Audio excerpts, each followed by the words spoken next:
They had ruled the galaxy for 12,000 years. They were tall creatures with silver scales and cold eyes. They believed they were the greatest species in existence. Every planet they found, they took.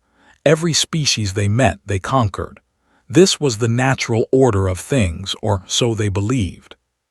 When their scout ships found the human colony on a small green planet called New Helsinki, they felt nothing but amusement. Here was another primitive race living on a single world, dreaming of the stars. They had seen this story 100 times before. It always ended the same way. Admiral was drinking her morning coffee when the transmission arrived. She was a small woman with sharp eyes and gray hair tied back in a simple knot. She had served in the Earth fleet for 30 years and had never seen combat. Humanity had been at peace for generations. War was something from history books.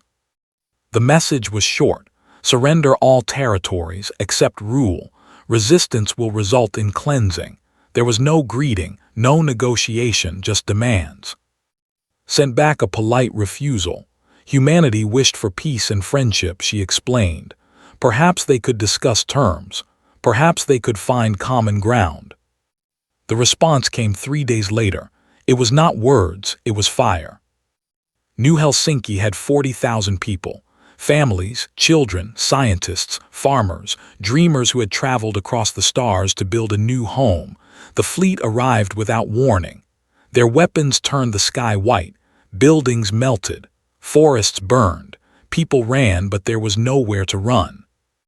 The attack lasted 11 minutes. When it ended, nothing remained but ash and silence. The broadcast the destruction across every human frequency. They wanted humanity to see. They wanted humanity to understand.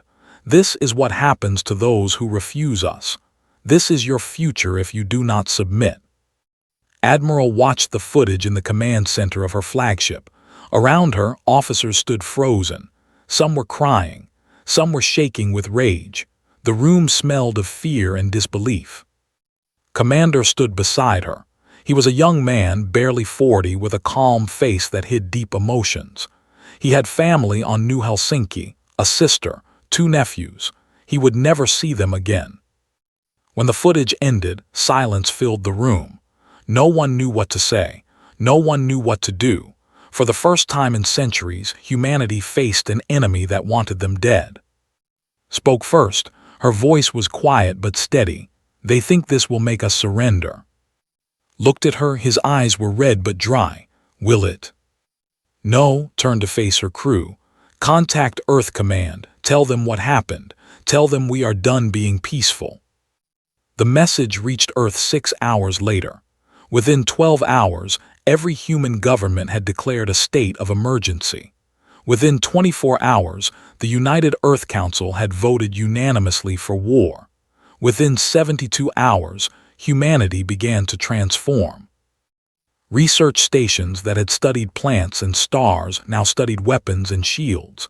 Factories that built farming equipment now built warships. Universities that taught philosophy and art now taught tactics and strategy. Civilians who had never held a weapon lined up by the millions to join the military. Deep in the archives of Earth, historians began pulling out old files, records of ancient wars, strategies from conflicts the galaxy had never seen. Humanity had spent its entire history fighting itself. They had perfected the art of killing long before they reached the stars. They had tried to leave that darkness behind. Now they would embrace it once more. General was an old man who had spent his life studying military history. He had written books about ancient battles that most people considered barbaric relics of a primitive age. Now those books became required reading for every officer in the fleet. The fight with rules, explained to his students. They expect their enemies to fight the same way. They line up their ships. They fire their weapons. They count their victories. They have never faced an enemy who refuses to play by their rules. He pulled up images of human history, soldiers hiding in tunnels, fighters blending into civilian populations, small groups destroying larger forces through surprise and deception. We will not line up our ships. We will not fight fair. We will make them bleed for every star system. We will make them regret ever learning our name." On the colony world of New Dawn, a young pilot named heard the news of New Helsinki. She had grown up hearing stories of humanity's peaceful expansion into the galaxy. She had believed that war was behind them. Now she understood the truth. Peace was a luxury. Survival required strength. She walked into the recruitment office that same day. The line stretched around the building. Thousands of others had the same idea. "Why do you want to fight?" the recruiter asked her. Thought of the footage, the burning cities, the screaming that cut off too suddenly. "Because they killed 40,000 of us and expected us to bow. I want to show them what happens when you make humanity angry." The recruiter nodded and handed her a uniform. Across human space, the same scene repeated itself. Farmers became soldiers, teachers became engineers, artists became propagandists. A species that had known peace for generations remembered what it meant to fight. They watched these developments with mild interest. They had seen other species react this way before. The anger always faded. The resistance always crumbled. Humanity would be no different. They were wrong. Admiral stood on the bridge of her flagship and looked at the stars. Somewhere out there, they were waiting. They thought they had broken humanity with their attack. They thought 40,000 deaths would bring submission. They had no idea what they had started. "Send a message to the fleet," ordered. "Tell them to prepare. They wanted a war. We are going to give them one they will never forget." The stars seemed colder now, but in the darkness, humanity was waking up, and the galaxy would learn to fear what emerged from that long sleep. 6 months passed after the burning of New Helsinki. They expected humanity to crumble. They expected desperate peace offerings and tearful surrenders. Instead, they got silence. And then they got death. It started slowly. A scout ship vanished near the edge of human space. Then another. Then a patrol fleet of 12 vessels disappeared without sending a single distress signal. They searched for debris, for bodies, for any sign of what had happened. They found nothing but empty space and cold stars. High Commander called an emergency meeting of his admirals. He was an old with scales and proud eyes. He had conquered 16 species in his career. He had never lost a battle. "These disappearances are concerning," one admiral said. "Perhaps the humans have developed new weapons." Waved his claw dismissively. "Impossible. Their technology is primitive. They have no shipyards capable of building anything that could threaten us. These losses are accidents, equipment failures, nothing more." He was wrong, and he would die without ever understanding how wrong he was. Lieutenant commanded a ship called the Silent Knife. It was a small vessel, barely larger than a shuttle, hidden in an asteroid belt in the Sigma Draconis system. Her crew of 40 had lived in darkness for 3 months. They ate cold rations. They slept in shifts. They did not use engines or weapons or any system that might create an energy signature. They waited. They relied on sensors to find their enemies. They scanned for heat, for power, for movement, gave them nothing to scan. Her ship drifted among the rocks like just another piece of space debris, cold, silent, patient. When the patrol entered the asteroid belt, they saw nothing unusual. Their sensors showed only rocks and ice. They flew in standard formation, confident and careless. Watch them approach on passive sensors. She counted the ships. She calculated the distances. She felt her heart beating slow and steady in her chest. "Prepare the charges," she whispered. Her crew had modified mining explosives into weapons, simple devices, low technology, nothing they would think to scan for. They had planted them on asteroids throughout the belt, waiting for this moment. The patrol passed the first marker, then the second, then they entered the kill zone. "Now," said. The explosives detonated. Asteroids became shrapnel. Rocks the size of buildings slammed into ships at incredible speeds. Shields that could stop energy weapons could not stop 1,000,000 tons of stone moving at high velocity. 4 ships died in the first second. The survivors tried to retreat, but more explosions blocked their path. Chaos erupted. Commanders screamed orders that no one could follow. The Silent Knife powered up its engines and moved through the destruction like a ghost, targeted the damaged ships one by one. Her weapons were weak compared to guns, but it did not matter. She aimed for engines, for life support, for bridges. She did not try to destroy the ships. She tried to cripple them. When the shooting stopped, 9 vessels drifted dead in space, sent boarding parties to capture survivors and steal technology. Then she vanished back into the asteroid belt before reinforcements could arrive. This was humanity's way of war. No grand battles, no fair fights, just patience, preparation, and ruthless efficiency. Captain commanded a different kind of mission. He led a carrier group of 15 ships against a battle fleet of 50 vessels. By any reasonable calculation, he should have retreated. Instead, he attacked.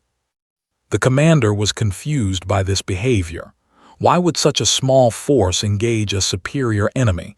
It made no tactical sense, unless it was a trap. It was a trap. Ships fled toward a gas giant, a massive planet of swirling storms and crushing gravity. The pursued, eager to destroy the foolish humans. They did not notice the 300 nuclear devices hidden in the planet's upper atmosphere until it was too late. The detonation created an electromagnetic storm that spread across millions of kilometers. Every electronic system in the fleet died simultaneously. Shields failed. Weapons went offline. Navigation computers crashed. 50 warships became 50 helpless targets drifting in the dark. Ships had been hardened against electromagnetic pulses, old technology from Earth's paranoid past. They had never needed such protection because no one had ever used such tactics against them. Human boarding parties crossed to the disabled ships in armored suits. They carried simple weapons, blades, projectile guns, tools that did not need electricity to kill. The fighting in the corridors was brutal and short. They were taller and stronger, but humans were faster and more vicious. When the battle ended, had captured 31 enemy vessels. The rest were destroyed. Human losses were 4 ships and 200 soldiers. The High Command received reports of this battle with growing alarm. This was not how war was supposed to work. Inferior species were supposed to fight honorably and lose gracefully. They were not supposed to use tricks and traps and savage close combat. High Commander watched footage of human soldiers fighting his warriors in zero gravity. The humans moved like predators. They showed no fear. They used their environment as a weapon, pushing off walls and ceilings, striking from unexpected angles. "What are these creatures?" one of his admirals asked quietly. Did not answer. For the first time in his long career, he felt something unfamiliar. It took him a moment to recognize the emotion. Fear. Admiral receives report with grim satisfaction. The enemy was learning. Good. Let them learn. Let them understand what it meant to attack humanity. They are starting to adapt, warned. They are sending larger fleets, using better formations. They will not fall for the same tricks twice. Then we will create new tricks, replied. Humanity spent 10,000 years inventing ways to kill each other. They have only seen a small sample of our creativity. Across human space, other commanders were developing their own strategies. Some used biological weapons that targeted physiology. Some used hacking techniques to turn enemy ships against each other. Some simply rammed their vessels into formations and detonated their reactors. The humans called this last tactic the final handshake. Volunteers flew ships loaded with explosives directly into enemy fleets. They died, but they took dozens of enemies with them. They could not understand why anyone would choose certain death. The concept was alien to them. 6 months after New Helsinki, humanity had destroyed over 100 warships. They had captured dozens more. They had killed tens of thousands of enemy soldiers, and they were just getting started. They had expected a quick victory. Instead, they found themselves in a war against an enemy that refused to follow the rules, an enemy that turned every advantage against them, an enemy that would rather die than surrender. They were beginning to understand their mistake, but understanding would not save them. Nothing would save them now. Humanity was awake, and humanity was angry. The Empire had conquered 47 species across 12,000 years. Most of these species had accepted their fate. They worked in factories. They served on ships. They lived and died according to rules. Some had tried to resist. Those species no longer existed. Ambassador understood this history. She had studied the Empire for months, learning its structure, its weaknesses, its forgotten slaves. Now she traveled to a world called Four, carrying nothing but a translation device and a dangerous idea. There were small creatures with blue skin and large dark eyes. They had been conquered 800 years ago. 800 years of serving masters. 800 years of watching their children taken for labor camps. 800 years of forgetting what freedom meant. Landed on Four in a stolen shuttle. She wore simple clothes and carried no weapons. Patrols flew overhead constantly, watching for any sign of rebellion. She had to be careful. The underground resistance found her before she found them. They surrounded her in a dark alley, pointing primitive weapons at her face. Their leader was an old named.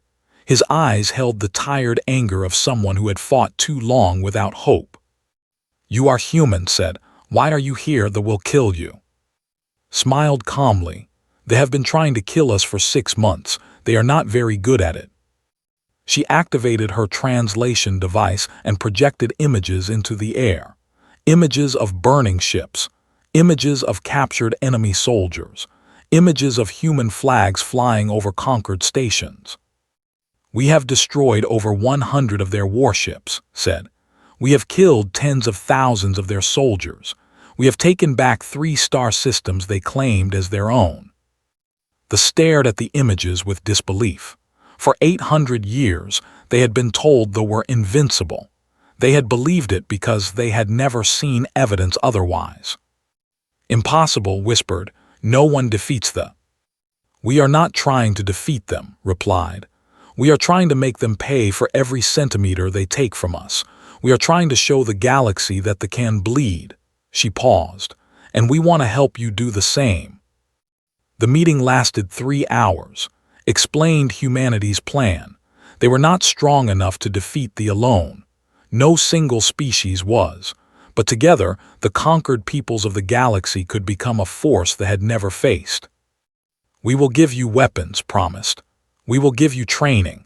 We will give you intelligence about movements and weaknesses. All we ask in return is that you fight." Listened carefully.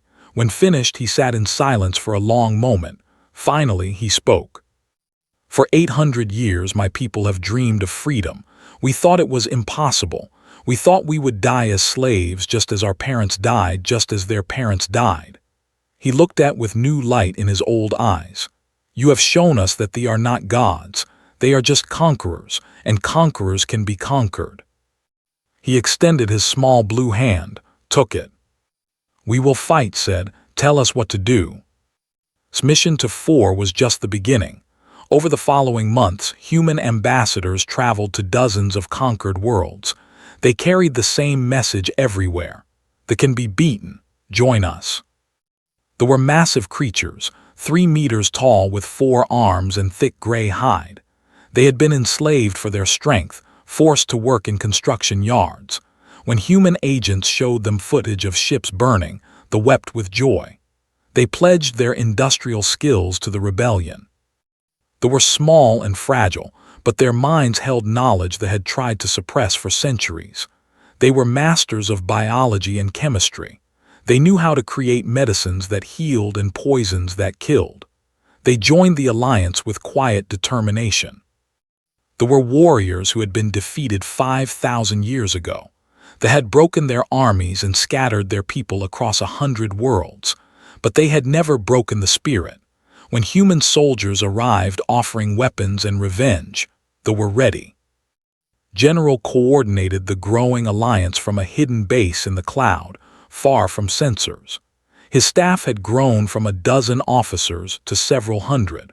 Representatives from 17 species now attended his strategy meetings. They think they are fighting humanity, told his commanders. They do not realize they are fighting everyone they have ever wronged, every species they conquered, every world they burned, every family they destroyed. All of that hatred is now pointed at them.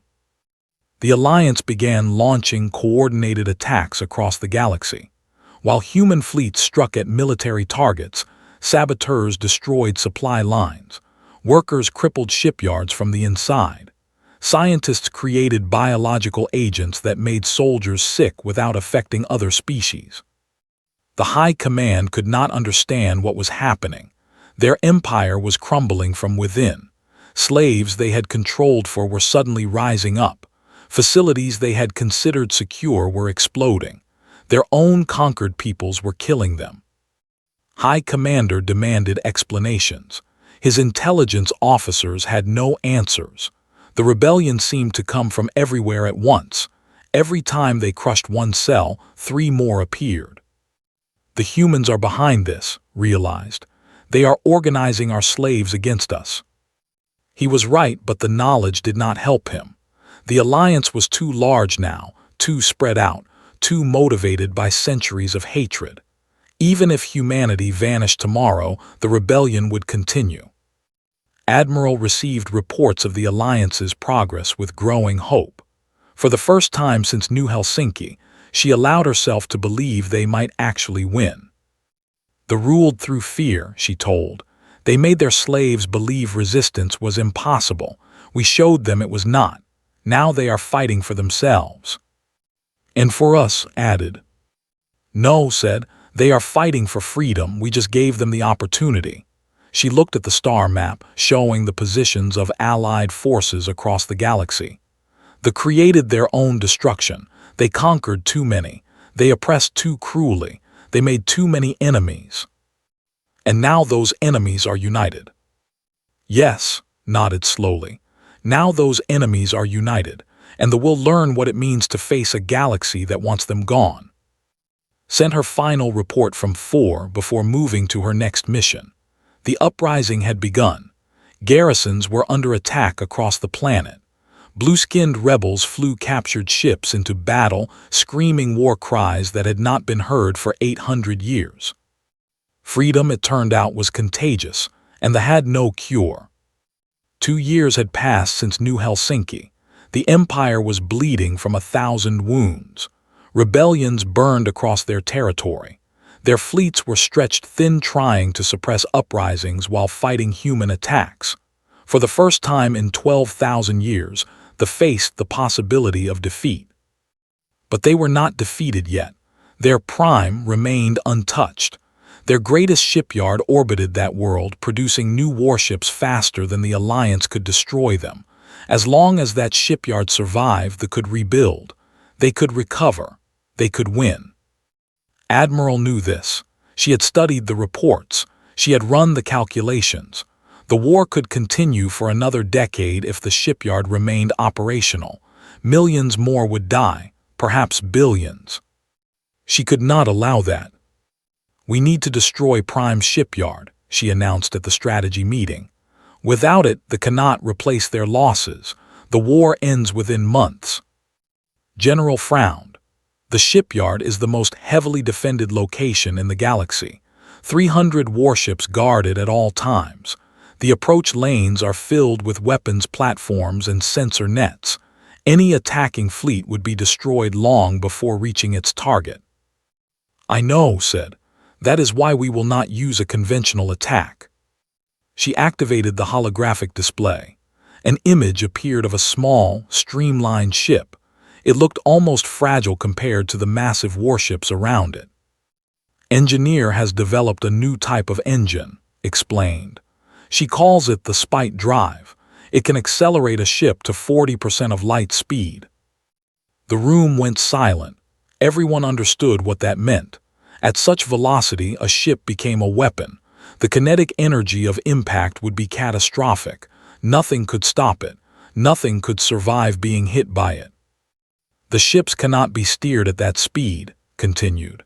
They cannot slow down. The crews will have approximately 30 seconds to escape in pods before reaching the target.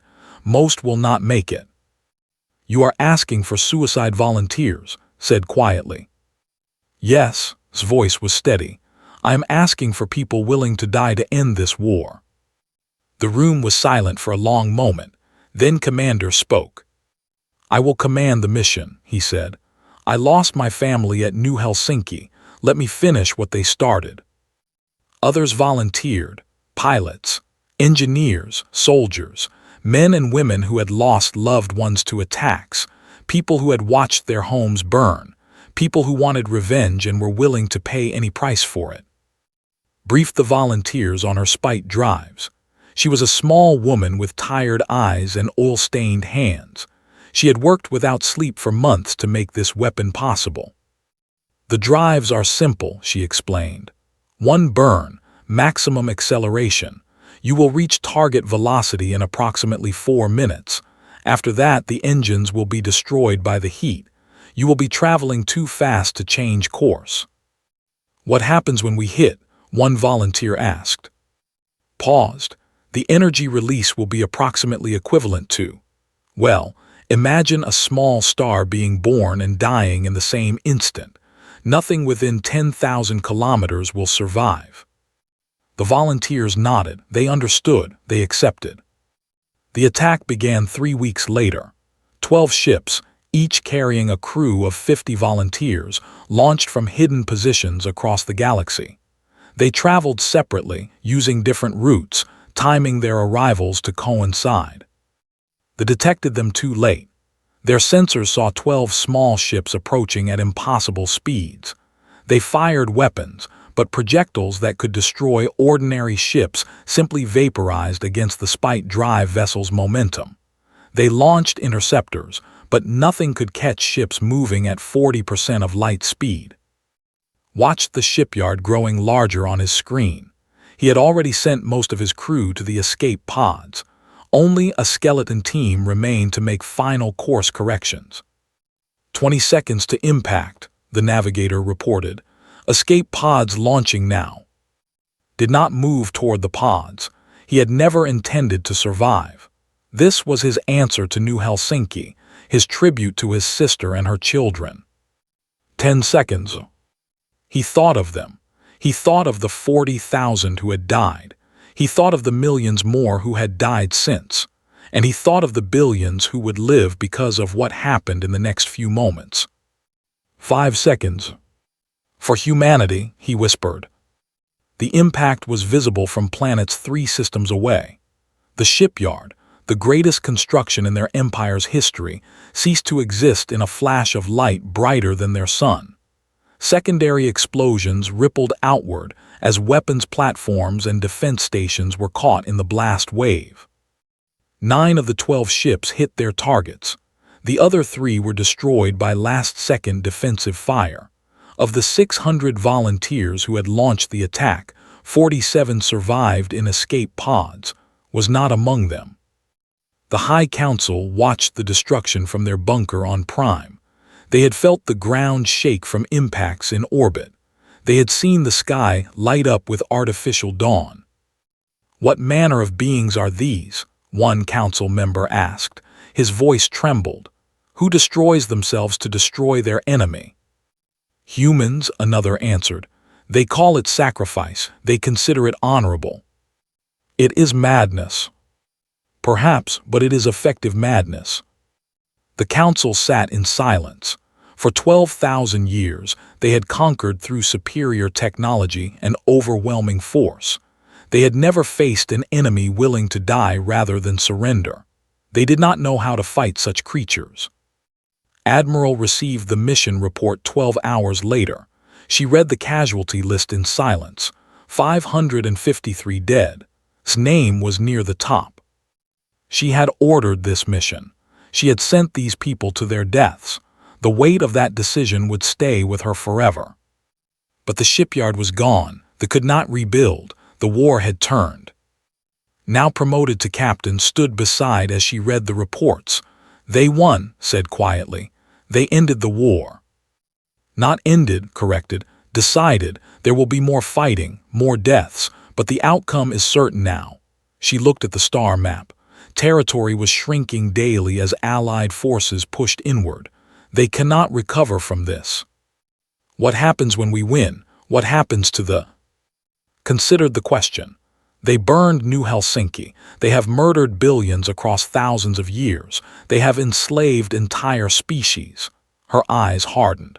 When we win, we will make sure they can never do these things again. Some would call that revenge. Some would, nodded. I call it justice, and I call it prevention. The galaxy will be safer without the Empire. She turned back to the casualty list. 553 names. 553 people who had given everything so others could live free. Remember these names, she told. Remember what they did. When this war ends, we will build monuments to them. We will tell their stories to our children. They will never be forgotten. Nodded, never forgotten, she repeated. The burning of Prime's shipyard marked the beginning of the end. The Empire, ancient and proud, had 6 months left to live. They simply did not know it yet. The end came faster than anyone expected. Without their shipyard, they could not replace their losses. Without replacements, their fleets grew smaller with each battle. Without fleets, they could not hold their territory. Without territory, they could not feed their war machine. 6 months after the burning of Prime, Allied forces surrounded the 3,000 ships from 17 species formed a ring around the planet that had terrorized the galaxy for 12,000 years. Human vessels flew alongside fighters. Cruisers shared formation with destroyers. Species that had been enemies under rule now fought as brothers. Admiral, now Supreme Commander of Allied forces, sent one final message to the High Council. Surrender unconditionally. Accept judgment for your crimes, or die with your empire. It took 3 days to respond. In those 3 days, there were rebellions in their remaining territories. Their last loyal soldiers defected or fled. Their leaders argued and blamed each other for the disaster their arrogance had created. Finally, they sent their answer. They would surrender. The Treaty of was signed aboard the human flagship Remembrance. The name was deliberate. This ship carried the memory of New Helsinki, of every colony burned, of every person killed in the war of conquest. It would witness the end of those who had caused such suffering. Supreme Commander Minu represented the Alliance. He was a quiet man with gray hair and sad eyes. He had lost 2 sons in the war. He had ordered attacks that killed millions. He carried the weight of those deaths with rigid dignity. Across from him sat the last members of the High Council. They were old, their silver scales faded and dull. The pride that had defined their species was gone. They looked broken. You burned our colony, Minu said. His voice was calm but cold. 40,000 people. You thought it would make us surrender. The speaker hesitated. It was standard protocol. Demonstrate overwhelming force. Break the enemy's will. It had worked before. It did not work against us. No, the lowered his head. It did not. The treaty terms were absolute. The empire was dissolved forever. All conquered species were declared free and independent. Military forces were disbanded. Their weapons were destroyed. Their territory was divided among the peoples they had enslaved. Reparations would be paid for 12 generations. Resources, technology, and knowledge would flow to those they had wronged. Their children would learn the truth about their ancestors' crimes. They would carry that shame as a reminder of what happens when one species believes itself superior to all others. And humanity would oversee the transition. These primitive creatures who had emerged from their single planet barely 2 centuries ago would guide the galaxy into a new era. The speaker looked at Minu with something like confusion. Why? Why did you fight so hard? Why did you sacrifice so much? We offered you a place in our empire. You could have lived comfortably under our rule. Minu considered the question. Because we do not accept rule. Because we would rather die free than live as slaves. Because when you killed 40,000 of us, you did not break our will. You forged it. We underestimated you. Yes, Minu nodded. You looked at us and saw a weak species on a small planet. You did not see our history. You did not see the wars we fought among ourselves. You did not see the darkness we carry in our souls. He paused. You woke that darkness, and it destroyed you. The signing ceremony was broadcast across the galaxy. Billions watched as the leaders placed their marks on the document that ended their empire. Billions watched as Minu announced the formation of the Galactic Alliance, a new government based on cooperation and mutual respect. Captain, now Admiral, stood at the observation deck of the Remembrance as the delegation departed. Beside her, Ambassador watched the stars. Do you think they understand, asked, what they did when they attacked us? Thought about the question. She remembered her small stealth ship in the asteroid belt. She remembered hunting patrols like a predator stalking prey. She remembered the fear in enemy eyes when they realized they were facing something they could not comprehend. They thought they were culling another weak species, she said. They did not realize they were picking a fight with creatures who had spent their entire existence fighting. We are not the strongest, mused. Not the most advanced, not the oldest. No, shook her head. But we are the most stubborn. We never give up. We never forget. And we never forgive those who harm our people. The galaxy was different now. The fear that had paralyzed dozens of species was gone. Former slaves walked free on worlds their grandparents had never hoped to see liberated. Children were born into freedom who would never know the terror of rule. But the memory remained. Monuments rose on every allied world, listing the names of those who had died in the war. His name was carved in stone on a dozen planets. The volunteers of the Spite Drive attack were remembered as heroes who had traded their lives for the future. General, now retired, wrote the official history of the war. He called it the Awakening. In the introduction, he wrote words that would be quoted for centuries. They believed they were dealing with just another primitive species. They were wrong. Humanity carries within it the memory of 10,000 years of warfare. We know how to fight. We know how to sacrifice. We know how to turn weakness into strength and defeat into victory. Those who threaten us should remember this lesson. We did not seek this war. We did not want this war. But when it came, we won it. And we will win any war that is forced upon us. Admiral lived another 30 years. She never took another command, choosing instead to teach at the military academy she helped establish. Her students learned tactics and strategy, but they also learned the cost of war. Never seek conflict, she told them, but never run from it either. Humanity's strength is not in our weapons or our ships. It is in our unity. It is in our willingness to sacrifice for each other. It is in our refusal to accept defeat. The Galactic Alliance grew over the following centuries. New species were discovered and welcomed. Old enemies became friends. The darkness of rule faded into history, remembered but not repeated. And humanity took its place among the stars, not as conquerors, not as masters, but as guardians, protectors. The species that had faced the galaxy's greatest empire and won. On the anniversary of New Helsinki's destruction, a ceremony was held every year. Ships gathered around the spot where the colony had once stood.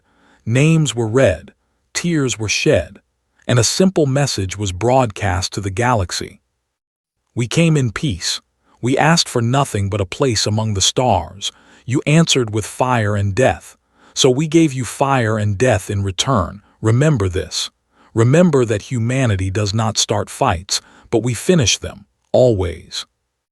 The stars seemed brighter now, and in that brightness humanity found its home.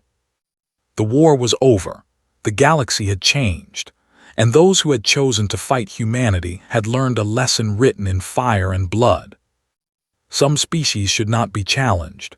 Some darkness should not be awakened. Some enemies will never stop fighting, no matter the cost.